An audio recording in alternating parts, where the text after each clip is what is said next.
बिस्मिल्लाहिर्रहमानिर्रहीम, अस्सलाम वालेकुम। अली सलमान जी टीवी के तमाम नाज़रीन को जी स्पोर्ट्स में खुश आमदीद कहता है कि जहां पे ड्यूरिंग द PSL हम रोजाना रात 11:05 पर इस महफिल को सजाते हैं आपके लिए और बात करते हैं उस दिन खेले जाने वाले PSL के मैचेस के हवाले से और साथ साथ पाकिस्तान क्रिकेट से जुड़ी खबरों के हवाले से।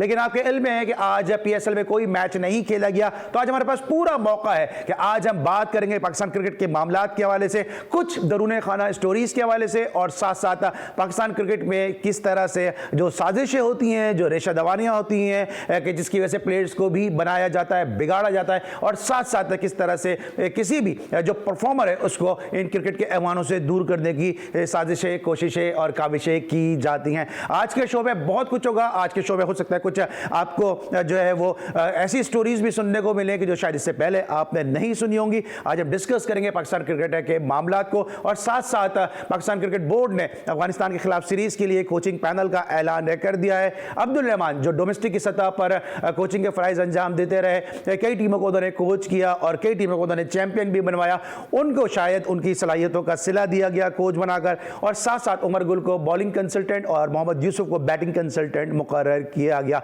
और यही नहीं कि तब्दीलियां सिर्फ यहां पे ही नहीं हुई बल्कि अफगानिस्तान में भी तब्दीलियां हुई हैं और वहां पर जो है वो हामिद हसन को उमर गुल की जगह बॉलिंग कंसल्टेंट नेशनल टीम का बनाया गया। और जो हाई परफॉर्मेंस सेंटर है जो काबुल में, वहां पे इमरान फरत जो पाकिस्तान की डोमेस्टिक में इन्वॉल्व थे, उनको बैटिंग कंसल्टेंट बनाया गया और साथ साथ राना नवीदुल हसन को बॉलिंग कंसल्टेंट के तौर पर लिया गया। तो आज बहुत सारी बातें करेंगे पाकिस्तान क्रिकेट के हवाले से। मेरे साथ मौजूद हैं आज पाकिस्तान के स्टाइलिश ओपनिंग बैट्समैन और बड़े जबरदस्त क्रिकेटर के जो जिनके लिए आज का दिन बड़ा इंपॉर्टेंट है और जब वक्त गुजरेगा तो मजीद बताएंगे आपको कि क्यों मजीद इंपॉर्टेंट है उनके लिए आज का दिन। मेरे साथ मौजूद हैं जबरदस्त stylish opening batsman, lords of lords, Mohsin Hasan Khan साहब। अस्सलाम वालेकुम सर, कैसे हैं आप? वालेकुम सलाम, बिल्कुल ठीक ठाक है, खैरियत से? मोहसिन भाई, कुछ पुरानी यादें ताज़ा हुई इस इनिंग को देखकर?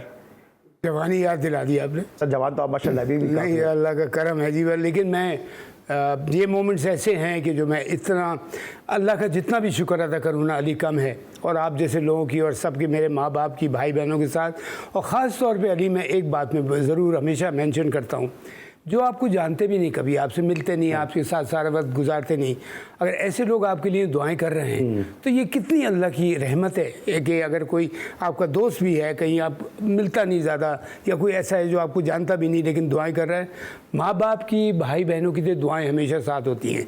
लेकिन जो नहीं है ऐसे, उनकी दुआएं साथ हों तो बहुत बड़ी अल्लाह ताला की रहमत है। और मैं अपने पाक परवरदिगार का एक और शुक्र अदा करता हूँ अली, दिलो जान से, कि मेरी जो ख्वाहिश थी कि अंदर मैं पाकिस्तान की खिदमत करूं खेल के, क्रिकेट में, अल्लाह ताला ने मुझे मौका दिया कि मैं पाकिस्तान का नाम ऊपर ले जाऊं, अच्छाई से, बुराई से नहीं। अच्छा मुझे कितना मुश्किल था उस दौर में जब आपने क्रिकेट खेली? एक बड़ा मुश्किल एरा था, डोमेस्टिक में एक से बढ़कर एक बड़ा नाम था। फिर अगर पाकिस्तान की टीम की बात करते हैं तो सॉन्ग बनने लगे थे कि माजिद सादिक खेल रहे हैं, 365 रन बने, तो वो एक ऐसी जोड़ी थी जिसको हिलाना बड़ा मुश्किल। नंबर 3 पे ज़हीर अब्बास, और ऐसे में कराची से एक मिडिल क्लास फैमिली का बच्चा कि जिसका क्रिकेट से दूर दूर तक उसकी फैमिली का ताल्लुक नहीं, निकल कर आना और फिर लॉर्ड्स में जाके 200 करना। नहीं, वाकई देखिए, मैं ये कोई बड़ाई नहीं जताऊँगा, आसान नहीं थी क्रिकेट, मुश्किल क्रिकेट थी। माजिद खान, ज़हीर अब्बास, जावेद मियाँदाद, ऐसे और दूसरे आज पता नहीं इतने ज़बरदस्त हमारे स्टार प्लेयर्स थे। जगह बनाना आसान काम नहीं था, और जगह बना के, और मीडिया जैसे कहना शुरू हो गया था कि मुझे 2-2.5 साल पहले खेल जाना चाहिए था, लेकिन इसी के मैं नंबर 3 पे खेलता था।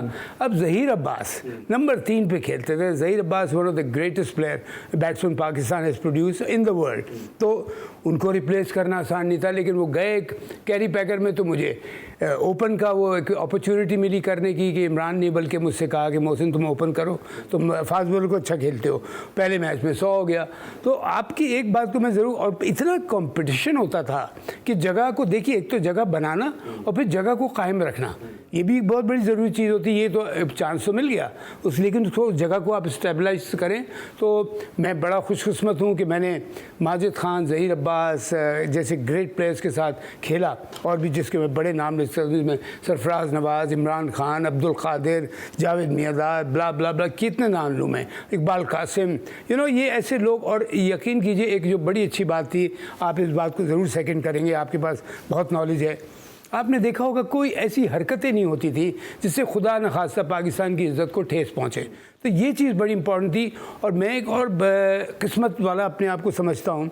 मैं अपने अल्लाह का शुक्रगुजार हूँ कि मेरे माँ बाप, मुझे अल्लाह ताला ने, सबके माँ बाप बहुत अच्छे होते हैं, लेकिन उनकी तरबियत जिसको मैंने फॉलो किया। फिर जब मैं पाकिस्तान टीम में आया तो मुझे एक ऐसा शख्स मिला कि जिसको देख के मैं बहुत सीखा मैंने उससे, क्रिकेट के हवाले से भी, खेल के हवाले से और डिसिप्लिन के हवाले से, माजिद खान। तो माजिद खान वॉज, जैसे मेरे वो आइडियल हैं, वन ऑफ द आइडियल्स हैं। वो उनकी जब सुपरविजन पे, जब वो सीनियर प्लेयर थे, हालांकि उनका सिर्फ 2 साल शायद वो और खेले जब मैं आया था टीम में, लेकिन उनका गाइडेंस, अगर आपको घर में भी गाइडेंस मिल जाए और आपको टीम में भी गाइडेंस मिल जाए, अच्छे किसी प्लेयर की जो आइडियल आप कहते हैं, ज़हीर अब्बास है, सब दूसरे इतने डिसिप्लिन लोग, तो और फिर जब मैं टीम में आया, खेल नहीं रहा था, तो मुश्ताक मोहम्मद भी थे, आसिफ इकबाल भी थे, ग्रेट नाम है ये सारे। तो ये एक बहुत बड़ी नेमत होती है अल्लाह ताला की, जो मुझे लगा बाद में जब इमरान गया है क्रिकेट छोड़ के और जब जावेद भी चला गया, तो ये हमारी टीम में बहुत बड़ा फुकदान आया कि उनको एक गाइडेंस होती है ना सीनियर प्लेयर्स की, उसके ना मिलने की वजह से जो काफ़ी कंट्रोवर्सीज खड़ी हुई, जिसको बड़ी शर्मिंदगी होती है सुनते हुए, कहते हुए, वो चीज़ें हमारे ज़माने में नहीं हुई कि हमें गाइडेंस अच्छी मिली या उसका लैक। अच्छा, मुझे भी अपने माजिद खान साहब की बात की। उस टेस्ट मैच में आप खेल रहे थे जहाँ पे माजिद खान को ड्रॉप किया गया, और वहाँ पे इमरान खान कैप्टन थे, और ये वही माजिद खान है कि जो इमरान खान को उस दौर में पाकिस्तान की टीम में लेकर आए, कि जब इमरान खान की बॉलिंग की हालत ये थी कि अगर वो एक नेट में बॉलिंग कर रहे थे तो दूसरे नेट में जो बैट्समैन बैटिंग कर रहा था उसके मुंह पे उन्होंने गेंद मार दी थी। इतने ज़्यादा विवर्ड बॉलर थे। ऐसे बॉलर को माजिद खान पाकिस्तान की टीम में लेकर आए, लेकिन वही इमरान खान जब कप्तान बनते हैं, माजिद खान को ड्रॉप करते हैं। वो क्या स्टोरी थी? क्योंकि आज शो ऐसा है कि आज सबसे बहुत सारी बातें हमें सुननी है, तो वो क्या स्टोरी थी कि माजिद खान को ड्रॉप करना कितना मुश्किल या कितना आसान फैसला था? माजिद खान को ड्रॉप करने का मेन मकसद है, लेकिन उससे क्विकली एक बात पहले कर दूं, जब ये इंग्लैंड का टूर कर रहे थे, जब इमरान फर्स्ट टाइम आया था, आई थिंक दैट वाज 71, तो उनको फौरन एक बॉलर चाहिए था पाकिस्तान टीम को। उन्होंने कहा पाकिस्तान से बुलाएंगे, इमरान यहाँ खेल रहा है क्रिकेट। वो ऑक्सफोर्ड में आई थिंक पढ़ रहा था, अगर मैं गलत नहीं हूँ, ऑक्सफोर्ड या केम्ब्रिज, उसके बाद ही ऑक्सफोर्ड गए थे वो। 71 के टूर के बाद ऑक्सफोर्ड में गए। ओके, तो 12 लोग खेल रहे हैं, रुक गए थे वहाँ पे। कितने मतलब उन्होंने क्रिकेट को अपनी कंटिन्यू वहाँ रह के बेहतर किया। ठीक है, तो वो हाँ, वो बाद में तो उसने बड़ी मेहनत की। लेकिन यहाँ मैं एक बात करेक्ट कर दूँ, तो उस वक्त मुश्ताक मोहम्मद, ये लोग, Mushtaq Mohammad I think Intikhab Alam captain थे सारे, तो उन्होंने माजिद भाई को कहा कि हम इमरान को बुलाना चाह रहे हैं। तो आई टेल यू व्हाट, इतना फेयर इंसान है वो कि उन्होंने कहा अगर आप बुलाना चाह रहे हैं तो बुलाएं, मेरे रिकमेंडेशन में मत बुलाएं आप। मैं रिकमेंड ये नहीं कर रहा हूँ, मैं नहीं कह रहा हूँ, अगर आप बुलाना चाहते हैं तो बुलाएं। इसी हवाले से एक बात बता दूँ, माजिद जहांगीर साहब के फादर, कि उनका पूरा नाम क्या है? माजिद जहांगीर खान। नहीं, जहांगीर खान। हाँ, जहांगीर खान। तो वो सिलेक्शन कमेटी के आई थिंक चेयरमैन थे, मेंबर थे। जब माजिद खान रेकनिंग में आए, अली उन्होंने रिजाइन कर दिया सिलेक्शन कमेटी से कि अगर माजिद सिलेक्ट होगा तो उसके ऊपर एक धब्बा लग जाएगा कि इसके फादर के होने की वजह से हुआ। तो ये वो लोग थे उस कैरेक्टर के, उन्होंने सिलेक्शन कमेटी से रिजाइन कर दिया। लेकिन उसके बाद माजिद भाई ग्रेट प्लेयर थे और ग्रेट प्लेयर बने, वन ऑफ द आइकॉन। उनके जो ड्रॉप करने की आप बात कर रहे हैं, that was a very sad moment for Pakistan cricket, and I did not at all agree with Imran की। इसलिए जब मैं हम लोग ड्रेसिंग रूम में प्रैक्टिस करके आते हैं तो हमेशा जो 11 खेलते हैं ना, और 12वां जो होता है उसको एक लिस्ट में लग के लगा दिया जाता है, एक जगह टांग दिया जाता है कि लोग देख लें कि लास्ट में, जस्ट टू मेक श्योर कौन खेल रहा है, बिकॉज हमेशा 11 में 1-2 की ऊपर नीचे होता है। मैंने देखा माजिद खान का नाम नहीं लिस्ट में। मैं पैड कर रहा था, पैड पहन रहा था मैं, हमारा लॉर्ड्स वाला मैच था जिसमें अल्लाह के फजल से अल्लाह ने 200 कराए मुझसे, तो मैं पैड कर रहा हूँ, तो मैं ऐसे ही देख रहा था, मैंने देखा माजिद खान का नाम नहीं। मैंने वहाँ पैड छोड़ा, मैं करीब जाके देखा, अली माजिद भाई का नाम नहीं उसमें। तो मैं इमरान की तरफ, इसलिए मैं इस मामले में थोड़ा सा बोलता, मैं दूसरे लड़कों के लिए भी बहुत खड़ा हुआ था, मैं आपको बता दूँ कि जिनके साथ नाइंसाफ़ी हुई थी। तो मैंने कहा इमरान माजिद भाई नहीं है? हाँ वो नहीं है, उसकी फॉर्म नहीं है। तो मैंने कहा एक ही तो टेस्ट मैच हुआ है एजबेस्टन का जो हम हार गए थे, तो उसके ऊपर तुमने। और देखिए माजिद खान एक तो होता है ना कि प्लेयर, एक होता है icon. Majid Khan was one of the icons of Pakistan cricket. तो मैंने उसको बहुत रिजेंटमेंट शो की। मैंने कहा this is not fair and I am totally against it, जो तुमने डिसीजन लिया है। तो उसने ये कहा, उसका एक एक्सक्यूज़ था कि मोहसिन मैं आके एक एग्जाम्पल सेट करना चाहता हूँ कि मैं ये मैसेज पास ऑन कर दूँ कि प्लेयर कोई ग्रेट नहीं है, कोई किसी वक्त भी ड्रॉप हो सकता है। लेकिन आई टेल यू व्हाट, वो इमरान का शायद मेरे साथ जो मैं उसके साथ खेल रहा था, हमारी बड़ी अच्छी अंडरस्टैंडिंग थी। We had lot of mutual respect for each other, Imran and myself. बल्कि यहाँ तो मशहूर हो गए थे बहुत क्लोज की लोग कहते थे लोग भाई हैं आपस में, जो कि हम बिल्कुल भी नहीं हैं। लेकिन मैं उस बात से यकीन कीजिए मैं इतना ऑफ हुआ था कि मैं सोचा था मैं पैड करूँ। इमरान ने कहा पैड करो, जाना है अब तुम्हें अंदर, 7-8 मिनट रह गए थे। तो इस वजह से मैंने किया। लेकिन that moment I was very very disappointed उस डिसीजन से। अदरवाइज बेसिकली तो इमरान बड़े सही डिसीजन लिए हुए। लेकिन मैंने कहा एग्जाम्पल सेट करना है तो why Majid Khan such a great player किसी और वक्त में रखो। लेकिन बहरहाल उसका डिसीजन था। अच्छा मौसम, ये ब्रेक पे आना है तो अब क्विकली मुझे बता दिएगा कि माजिद भाई का कैरियर ख़त्म करने में फिर इमरान खान का हाथ है? कैरियर ख़त्म नहीं करने का, ये देखिए उनका वो एंड पीरियड था। उससे पहले उनको मैं पर्सनली फील करता हूँ माजिद भाई खुद भी प्लान कर रहे थे कि मैं ये शायद इस तरह से नहीं, हाँ ये टूर करके मैं छोड़ दूंगा।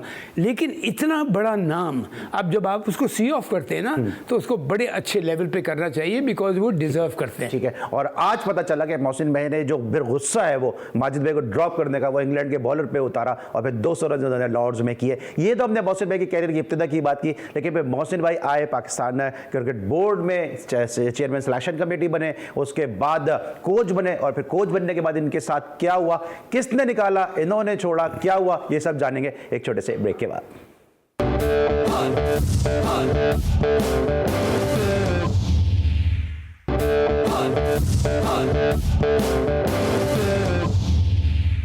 Welcome back after the break. और हम बात कर रहे हैं मोहसिन हसन खान साहब से, उनके कैरियर के हवाले से, और साथ साथ अब हम बात करेंगे पाकिस्तान सुपर लीग की भी, क्योंकि कल से प्लेऑफ के मैचेस खेले जाने वाले हैं। लेकिन ये गुफ्तगू और ये तस्करा, ये कहानी अधूरी रहेगी जब तक इनकी हम कोचिंग कैरियर के हवाले से और इनके मैनेजमेंट में आने के बाद इसका तस्करा ना करेंगे के साथ हुआ क्या। मोहसिन भाई, आपने एक बड़ी ज़बरदस्त प्रेस कॉन्फ्रेंस की थी, बड़ा मीडिया के लोगों को बुलाया। मैं टेंट लोगों के साथ नहीं खेलूंगा, अखबार के तराशे आपके हाथ में मौजूद थे। मैंने उस प्रेस कॉन्फ्रेंस को अटेंड किया और आपको जो इमेज है वो अकॉर्डिंग टू योर इमेज वो प्रेस कॉन्फ्रेंस थी। उसके बाद हमने देखा कि आप क्रिकेट कमेटी में चले गए, फिर वो बात आप कर चुके हैं। लेकिन चेयरमैन क्रिकेट बोर्ड, आपको एक चीज़ ये हो रहा था कि जी Mohsin Hasan Khan will be the next chairman cricket board. फिर एहसान मानी साहब आ गए, उसके बाद फिर हमने देखा कि रमीज़ राजा साहब आ गए। तो फिर मोहसिन भाई को सिर्फ आसरों भी रखा गया? नहीं, आसरों पे नहीं रखा गया। अब एहसान मानी को जब चेयरमैन बना दिया था, बहुत अच्छे आदमी, मैं उनकी बहुत इज्जत करता हूँ, तो उन्होंने मुझे फ़ोन किया। उन्होंने बताया मोहसिन मैंने एक क्रिकेट कमेटी बनाई है जिसका मैं तुम्हें चेयरमैन बना रहा हूँ, और मैं जो चेयरमैन हूँ इस वक्त, मैं सिर्फ कैप्टन अनाउंस करूँगा, वो भी तुम्हारी मुशावरत के बाद। तो तुमने सारी क्रिकेट को ऑर्गेनाइज़ करना है, तुमने और तुम्हारी कमेटी। तो मैंने कहा मेरी कमेटी क्या है? तो उन्होंने कहा मैं फाइनलाइज़ कर रहा हूँ ना, तुम कल सुबह आ जाओ लाहौर, हम इसको प्रेस कॉन्फ्रेंस पे वो करेंगे आपस में मीटिंग करके।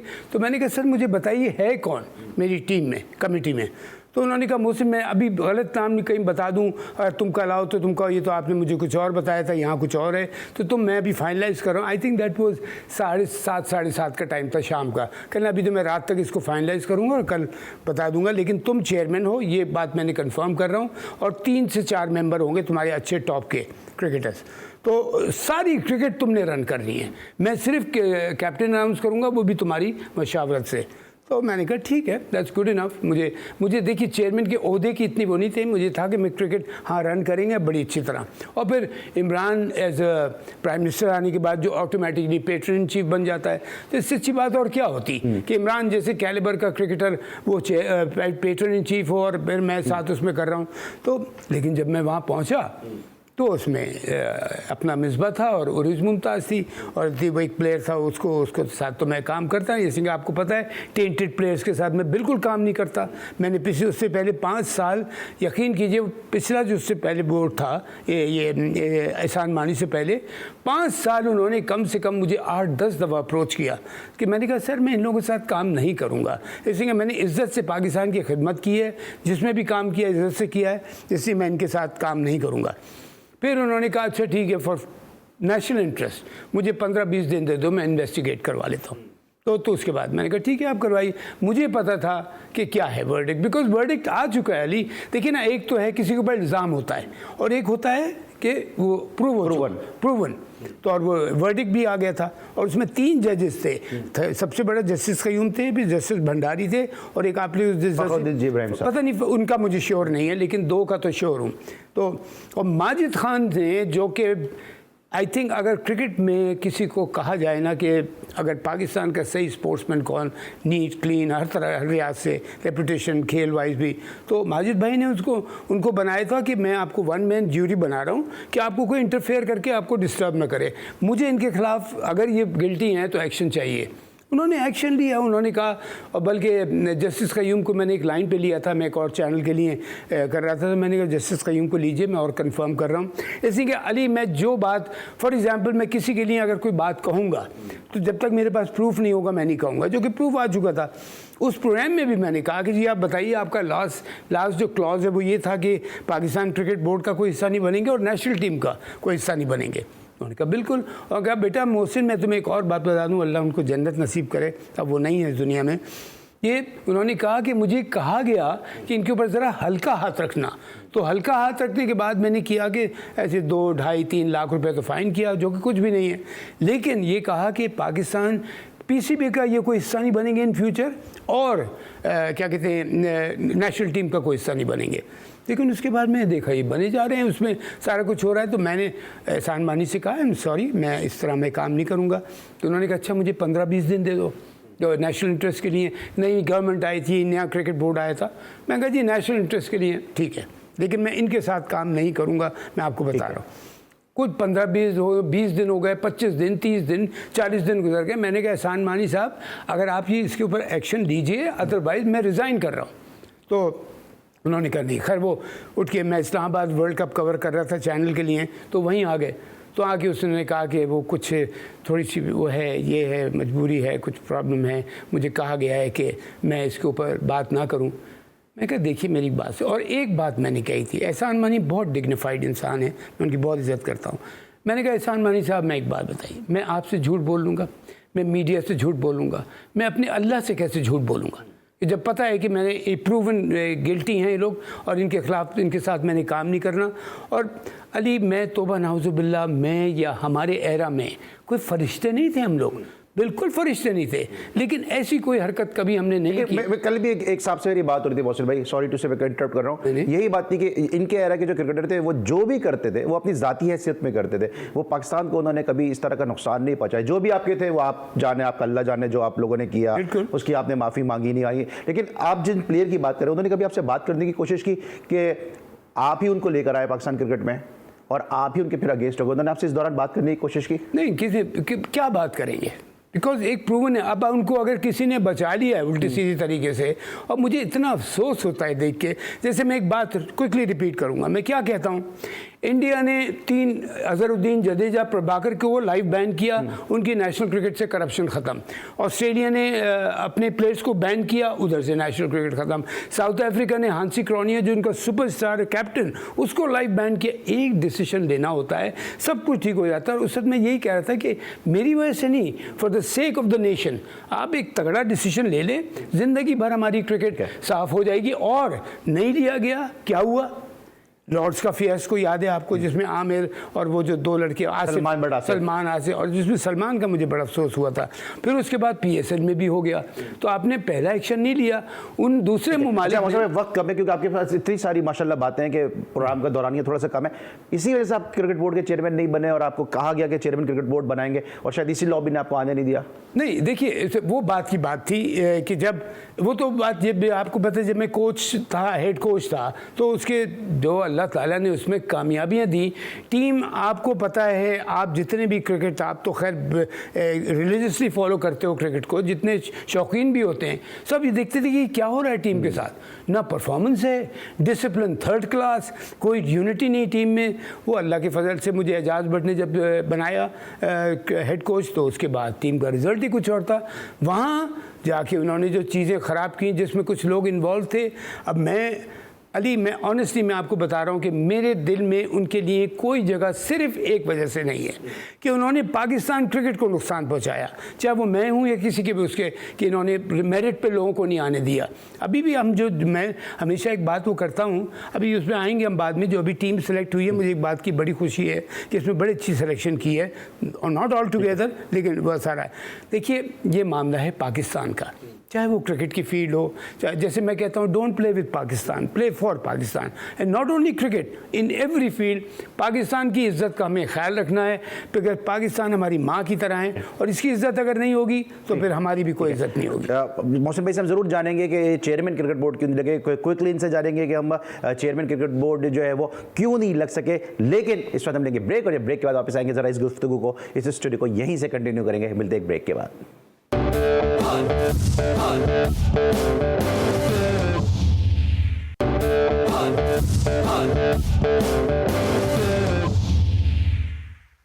Welcome back after the break. और अब बात करेंगे मोहम्मद आमिर के स्टेटमेंट के हवाले से, कि जहाँ पे मोहम्मद आमिर ने कहा कि विराट कोहली का कोई रिमोट नहीं है कि बटन दबाएं और वो रन्स करना शुरू कर दें। ये मोहम्मद आमिर बहुत ज़्यादा वोकल हुए हैं, और पाकिस्तान क्रिकेट के साथ साथ इंडिया के क्रिकेट पे भी बहुत ज़्यादा बात करें। बुमराह को ये मशवरे देते नजर आ रहे हैं, अभी विराट कोहली को मशवरे देते नजर आ रहे हैं। आपको लगता है कि इनका इतना स्टेटस है, इतना इनका जेस्चर है कि ये विराट कोहली से प्लेयर को मशवरे दें?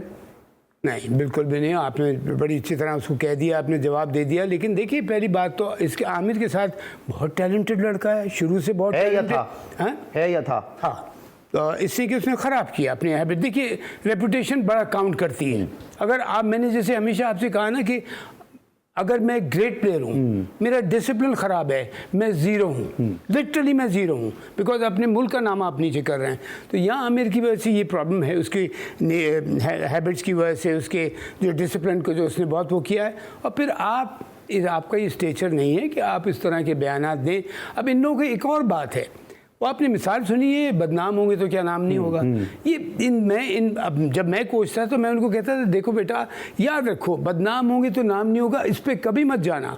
इज्जत से इज्जत कमाओ, उससे नाम कमाओ, अपने लिए भी, अपने मुल्क के लिए भी। तो लेकिन आप ऐसी स्टेटमेंट देते हैं। आप विराट कोहली, मैं आपको बता रहा हूँ, आमिर अगर डिसिप्लिन लड़का रहता तो ये हमें एक कमाल का वर्ल्ड क्लास लॉन्ग टर्म के लिए बॉलर मिल जाता। मौसम भाई, इस ब्रेक में इस गुफ्तगू को कंक्लूड करना है। आप उस वक्त कोच थे, पाकिस्तान के खिलाफ सीरीज को आप कोच कर रहे थे, जब इन पे ये वर्डिक्ट आया कि 3 लड़के बैन हो जाएंगे, इनको इम्प्रिजन कर दिया जाएगा, जेल चले जाएंगे, उस वक्त आप कोच थे, और क्या उस टीम का माहौल था और आपकी अपनी सोच क्या थी उस वक्त? उस वक्त मैं चीफ सेलेक्टर था। आप टीम के साथ ही थे ना उस वक्त? नहीं, मैं टीम में गया था टूर पे। मैंने देखा। बल्कि आप यकीन कीजिए, वो बारी बारी ना सिलेक्टर्स को भेजते हैं। तो इंग्लिश क्रिकेट बोर्ड के प्रेसिडेंट जाइल्स क्लार्क थे, तो उसने ये मुझे इधर से एजाज भट्ट थे, वो मुझे भेज रहे थे लॉर्ड्स के मैच में, बिकॉज लॉर्ड्स मेरे लिए खास अहमियत रखता है। फिर जाइल्स क्लार्क की वहाँ से आ गया कि मोहसिन को लॉर्ड्स के मैच के लिए भेजना। जिस दिन मैं, सुनने वाली बात है, जिस दिन मैं सुबह पहुँचा वहाँ, हमने चेक इन किया, टीवी पे देखा तो धमाका मचा हुआ है कि वो तो स्पॉट फिक्सिंग में ये कुछ हो गया है। यकीन करना, मैंने फ़ौरन पाकिस्तान एजाज भट्ट को साहब को फ़ोन किया। मैंने कहा, सर मैं नहीं जाऊंगा लॉर्ड्स के ग्राउंड पे, कि इसलिए कि वहाँ मुझे अल्लाह ताला ने बहुत इज्जत दी, ये लड़कों ने क्या किया हमारे पाकिस्तान की रेपुटेशन के साथ, मैं लॉर्ड्स के क्रिकेट ग्राउंड पर नहीं जाऊँगा। तो मैं वापस आना चाहता हूँ फ़ौरन। मैं फ़ौरन दूसरे दिन ही मुझे मेरी फ़्लाइट करवा दें, मैं वापस आऊँगा। तो उन्होंने मुझसे कहा, नहीं मोहसिन रुको, मैं वहाँ खुद आ रहा हूँ। तो फिर हम थोड़ा बाद में कुछ मीटिंग्स वगैरह हैं, तो इसमें रुक गया था। आई स्वेयर मैं लॉर्ड्स के ग्राउंड पे नहीं गया, जो हरकत इन लोगों ने की थी। कितना एज ए पाकिस्तानी लॉर्ड्स में आपने पाकिस्तान का सबसे लाली परचम बुलंद किया, कितना अफसोस हुआ? इतना अफसोस हुआ कि मैं आपको फिर वो बात कहूँगा, अगर ये मेरे बेटे होते ना, तो सबसे पहले इनको अपने घर से निकालता, और उसके बाद क्रिकेट बोर्ड को बोलता कि ज़िंदगी भर आप इनको पाकिस्तान का कैप नहीं पहनने दीजिएगा। इतना आप सख्त डिसीजन ले मोहम्मद आमिर के खिलाफ? तीनों के खिलाफ इन लड़कों ने। और मुझे सबसे ज़्यादा सलमान पे बड़ा अफसोस हुआ था, बिकॉज सलमान एक बड़ा अच्छा फैमिली बैकग्राउंड, पढ़ा लिखा लड़का है। ये दोनों की थोड़ी सी डिसिप्लिन प्रॉब्लम रही थी हमेशा से, लेकिन डिसिप्लिन देखिए, अगर मैं कुछ भी करूँ पर्सनल लाइफ में, वो मेरी आपकी जाती है। हाँ, लेकिन जब मैं पाकिस्तान का झंडा पहना हूँ कैप की शक्ल में, मुझे कोई हक नहीं पहुँचता कि मैं पाकिस्तान का नाम खराब करूँ। ठीक है। अच्छा, अभी अगर वापस इंडिया ऑस्ट्रेलिया की सीरीज पर आते हैं, स्टीवन स्मिथ को कैप्टन बनाया गया, पैट कमिंस अवेलेबल नहीं है, पहले उनकी वालदा बीमार थी, फिर उनका इंतकाल हो गया। स्टीव स्मिथ का कैप्टन होना इंडिया को टफ टाइम दे सकता है? जो इनका टेस्ट मैच होगा, तीन वनडे मैचेस की सीरीज है अब इनकी। हाँ, तो देखिए स्टीव, वो तो उसने तो प्रूव किया, वो बड़ा टैलेंटेड प्लेयर है। हालांकि आपको उसकी बॉडी लैंग्वेज से इतना नहीं लगेगा। सर आपकी जो बुक है उसमें तो वो भी टेंटेड आ जाते हैं ना, वो भी तो बैन हुए हैं वो स्टीव स्मिथ। किस लिए? वो क्या जो केस हुआ था जिसके अंदर वार्नर भी इन्वॉल्व हो गए थे, जिसके अंदर उनके विकेट कीपर भी इन्वॉल्व हो गए थे, स्टीव स्मिथ भी इन्वॉल्व हो गए थे, तभी तो ये कैप्टनसी से हटे थे ये। हाँ, इससे कुछ डिसिप्लिन की खिलाफ वर्जी की थी ना ड्यूरिंग द मैच। हाँ, ड्यूरिंग द मैच देखिए डिसिप्लिन की खिलाफ वर्जी की थी उसने। उसको कुछ मैचों के लिए इन्होंने बैन किया था ऑस्ट्रेलिया ने। उसने मैच फिक्सिंग नहीं की थी, उसने स्पॉट फिक्सिंग नहीं की थी, उसने यानी कि तोबा टैम्परिंग की थी बॉल। हाँ, बॉल टैम्परिंग की थी, जो जिसकी वजह से जो कि गलत है बिल्कुल। लेकिन उसके बाद उसने मैं उसको फील करता हूँ कि उससे थोड़ी ज़्यादा सज़ा उसको मिलना चाहिए थी, जल्दी ले आए थे, लेकिन एक मार्जिन दे दिया। बॉल टैम्परिंग की एक बात एक से, अब जैसे वो शाहिद अफरीदी था। हाँ। अपना शाहिद अफरीदी ने याद है बॉल काट ली थी कि वो करके सीम उठा रहा था, बेख्याली में वो कर गया। नहीं तो शाहिद ऐसा लड़का है कि कभी ऐसी हरकत ना करे। आप रिकॉर्ड देख लें, शाहिद अपना अफरीदी बड़ा फ्लैम्बॉयंट क्रिकेटर था, सारा कुछ था, लेकिन उसने पाकिस्तान की इज्जत को कभी ठेस नहीं पहुंचाया। तो ये मैं कह रहा हूँ। ठीक है, मोहसिन खान साहब से गुफ्तगू का सिलसिला जारी है, मजीद और भी जो है वो इनसे जो डिस्कस करेंगे और भी एक्सप्लोर कर देंगे आज के हम इस एपिसोड में, कोशिश करेंगे एक छोटे से ब्रेक के बाद।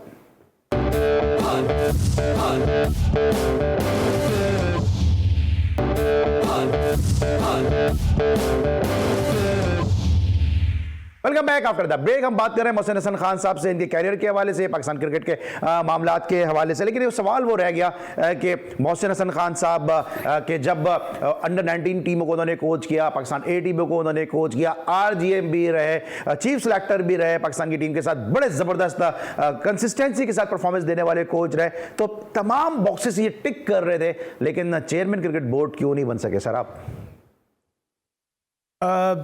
देखिए, जो मैं उसकी वजह समझता हूँ कि बनाते हैं कभी ऐसे को भी चेयरमैन, जैसे अब जैसे एहसान मनी बन गए थे, जब मुझसे एक अंडरस्टैंडिंग हुई थी। मैं नहीं कह रहा हूँ कि मुझसे किसी ने वादा, लेकिन अंडरस्टैंडिंग हो गई थी, हम आपको बनाएंगे और आपने ना नहीं करना है। मैंने कहा वंडरफुल, ठीक है। तो उसके बाद मुझे क्रिकेट कमेटी का चेयरमैन बनाया। एहसान मानी ने कहा मैं यहाँ चेयरमैन हूँ, लेकिन मैं कप्तान अनाउंस करूँगा, वो भी मोहसिन तुम्हारी मुशावरत के साथ, लेकिन सारी क्रिकेट का सेटअप तुमने करना है, सब कुछ तुमने अरेंज करना है। ठीक है, वेरी गुड, क्रिकेट का वो करना था। लेकिन उसके बाद फिर चीज़ें ऐसी चेंज हुई कि मैं अकाउंटेबिलिटी करूं कि टीम आई है हार के बुरी तरह, तो वो जी आज ये बहाना, तो कल वो बहाना, आज ये मैंने कहा मुझे कोच, इससे कि मैं देखिए आप जो हैं, मेरा हर पाकिस्तानी जो है वो मुझे पकड़ेगा। Exactly. जी आप चेयरमैन थे क्रिकेट कमेटी के, आपने इनको कोच को क्यों नहीं पूछा, कोचेस को या प्लेयर्स को या कैप्टन को? तो मैंने जब कभी कैप्टन को बुला के पूछना चाहा तो कोई बहाना आ गया, कभी मैंने कोचेस को बुला के बुलाना है कि भाई क्या हमारा रीज़न है हारने का, और मुझे पता था रीज़न, इसीलिए मैं देख रहा था। क्रिकेट खेले में हर चीज़ समझते हैं। क्रिकेट खेलने के अलावा मैंने एजाज भट्ट को कहा हमारे प्लेयर्स अच्छे हैं, अपने पोटेंशियल पे नहीं खेल रहे हैं, बिकॉज टीम में डर्टी पॉलिटिक्स चल रही है। और अब मैं उसके नाम नहीं लेता, लेकिन सबको पता है कि किसके टेन्योर में एक आदमी 3-3 दफ़ा सैक होता है। ठीक है, सैक होता है, ये नहीं कि छुट्टी पे चला जाता है, उसको फिर बना दिया जाता है। ये मुझे देख के मुझे उसका वो नहीं था, लेकिन मैंने उनसे कहा कि जी टीम बहुत बेहतर खेल सकती है, नहीं खेल रही। और जब मैं कोच बना मैंने दिखा दिया। Coming back to your point, sir आप नाम नहीं लेंगे, आप शायद वकार यूनुस की बात करें, मैं ले देता हूँ। उस टाइम पे वकार यूनुस थे ना, सब जानते हैं। अब मेरी प्रोडक्शन टीम को जरा मैं कहूँगा जरा क्लिप भी निकालिएगा जरा, अगर वकार यूनुस का हम निकाल सकें कि रमीज राजा जूनियर ने हमारे शो में कहा गया था, जरा वो भी हम दिखाने की कोशिश करेंगे, अगर वो आज के शो में हम दिखा सकें। अच्छा, फिर तो बस ये है कि मैं उसके जब उन्होंने मुझे कोच बनाया, हालांकि वो कह रहे थे मुझसे एजाज भट्ट, मोहसिन यहाँ तो बुरी हालत है टीम की। मैं कहा सर कोशिश करूँगा। अल्लाह ताला ने इज़्ज़त दी और आप देखें टीम कहाँ से एकदम से ऐसे शूट अप करके गई। बल्कि जब हम श्रीलंका को हराया फॉर्मेट, बांग्लादेश और इंग्लैंड का वाइट वॉश किया, तो वो स्काई के लिए वो भी आए हुए थे अपने नासिर हुसैन और एदरटन कमेंटेटर, तो वो मेरा इंटरव्यू भी कर रहे थे। यकीन करें दोनों ने मुझसे पूछा कि अब आप कितने 5 साल का कॉन्ट्रैक्ट साइन करोगे या 3 साल का? मैंने कहा नहीं, अभी हम निगोशिएट करेंगे क्या किस बात में, बिकॉज उन्होंने देखा कि इसने मतलब टीम का पासा ही पलट गया। और कुछ मैंने देखिए मैं मतलब एक टाइम मेरे पास कम से 2 से 3 मिनट है, जरा आप जो बात करते हैं वकार यूनुस साहब की, उस पर टीम के अंदर हालात क्या चल रहे थे, रमीज राजा जूनियर ने हमारे ही शो में क्या कहा था, जरा पहले वो सुनते हैं। मेरे साथ जिम्बाब्वे टूर पे जो मैनेजमेंट का, स्पेशली वकार भाई का जिस तरह से रवैया था, ऐसा दिल चाहता था कि जल्दी से सीरीज खत्म और घर वापस जाएं, क्योंकि बहुत ज्यादा बुरा रवैया कह सकते हैं, क्योंकि मैं उनका हमेशा फैन रहा हूँ। कोई कौन सा क्रिकेटर ऐसा है जो उनका फैन नहीं रहा, सब फैंस रहे उनके। लेकिन एज अ कोच वो जिस तरह से हमें ट्रीट करते थे, स्पेशली मुझे जैसे ट्रीट करते थे, तो वो जो है ना बहुत दिल बर्दाश्त करने वाली चीज थी। वकार भाई ने 2-3 दफा ऐसे टॉन्ट्स मारे जिससे मुझे बड़ा अनफॉर्चुनेट लगा कि जो है ना उन्होंने कहा, बार बार कराची का जिक्र वो करते थे। उन्होंने मुझे 2-3 दफा इस तरह से कहा कि भाई तुम कराची वाले ऐसे, तुम कराची वाले वैसे। और ये चीज मैं जब तक पाकिस्तान टीम में नहीं आया, मैं नहीं मानता था कि ये रेसिज्म जैसी कोई चीज होती है, ये लैंग्वेज। एक ओपनर बता रहे हैं और एक ओपनर ने दरिया को कूजे में बंद कर दिया। तमाम तर जो हालात आपकी समझ में आ गए होंगे कि मोहसिन भाई क्यों इतने नाला हैं, क्यों इतने नाराज हैं। मोहसिन भाई सिर्फ मेरे पास 2 से 3 मिनट रहेगा, जरा पीएसएल की तरफ आ जाते हैं। और ये जो टीम का इसकी बात को एक सेकंड कर जल्दी से सर। रमीज राजा बड़ा टैलेंटेड क्रिकेटर था, ये जूनियर जो है, और ये बड़ा अच्छा डिसिप्लिन। इनको छोड़ दें रमीज राजा को, नहीं जो रमीज राजा सीनियर की बात कर लेते हैं, इनको छोड़ दें। मैं उसमें एक सिर्फ बात कर रहा हूँ, टाइम का रमीज राजा सीनियर की बात करते हैं। कोच को या कैप्टन को कभी ये फीलिंग नहीं फैलाना चाहिए कि कराची, लाहौर, ये पाकिस्तान इसकी बात करना चाहिए। Pakistan should come first. ये रमीज राजा जो सीनियर हैं, इनको चेयरमैन बनाया गया कि कमेंट्री से आए, ठीक है। इन्होंने एक बड़े बैंक को इन्होंने स्पोर्ट डिवीज़न हेड किया, नेशनल शिपिंग कॉर्पोरेशन से भी खेले। आपको लगता है कि he was much capable to be the chairman of Pakistan cricket board? Ali, मैं इसमें एक बात ये पूछूंगा, जवाब देता हूँ मैं आपको पूरा इसका। यू बीइंग एन एनालिस्ट, आप सारी क्रिकेट इंटरनेशनली खेले, लेकिन शायद बहुत से इंटरनेशनल खेलने वालों से ज़्यादा आपकी नॉलेज बेहतर है। आप बताइए वो डिजर्व करता था? नहीं। और क्यों नहीं करता था? मैं पर्सनली फील करता हूँ, देखिए अभी एहसान मानी ने इंटरनेशनल क्रिकेट नहीं खेली, लेकिन एक पर्सनालिटी, एक आईसीसी के प्रेसिडेंट भी रहे, ट्रेजरर भी रहे, लेकिन टीम को, मैनेजमेंट को संभालना, एंड अ डिग्निफाइड पर्सनालिटी। अब मुझे देख के अब से एक शख्स की एक वीडियो वायरल होती है जिसमें पाकिस्तानियत को गाली दे रहा है, उसके बाद वो दूसरी चीज़ों में भी इन्वॉल्व है, उल्टी सीधी चीज़ों में। फिक्सिंग पे तो इल्जाम कभी नहीं लगे हैं। फिक्सिंग पे तो इल्जाम नहीं लगे। मैच फिक्सिंग के मैच उल्टी सीधी चीज़ें क्या? पाकिस्तानियत को गाली दी एक तो एक जगह पे, जिसपे बिशन सिंह बेदी ने डांटा कि व्हाट आर यू टॉकिंग, जिस मुल्क ने तुम्हें इतनी इज्जत दी है तुम उसके खिलाफ ये बात कर। मतलब इन्होंने कहा छोड़े जी, बेशर्म होना पड़े तो बेशर्म हो जाए, छोड़ें पाकिस्तानी। आई वाज शॉक्ड कि ये आदमी की, और उसको डांट कर रहा है एक Indian. Bishan Singh Bedi high class player था और बड़ा अच्छा इंसान है, उसने ऑन लाइव प्रोग्राम इसको डांटा, हमारे एक चैनल पे आ रहा था, प्राइवेट चैनल पे।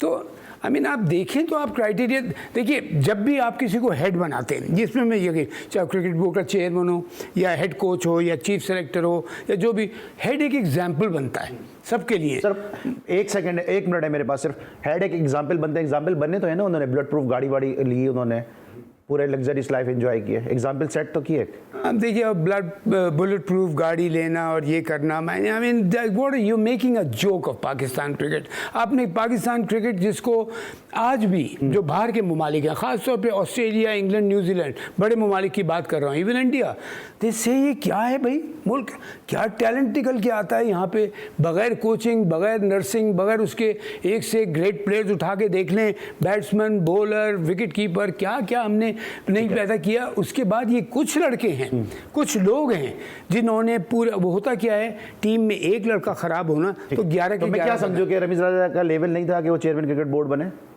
मैं तो समझता हूँ कि बिल्कुल भी नहीं था, इसलिए कि आप हमेशा ट्रैक रिकॉर्ड देखते हैं हर इंसान का उठा के।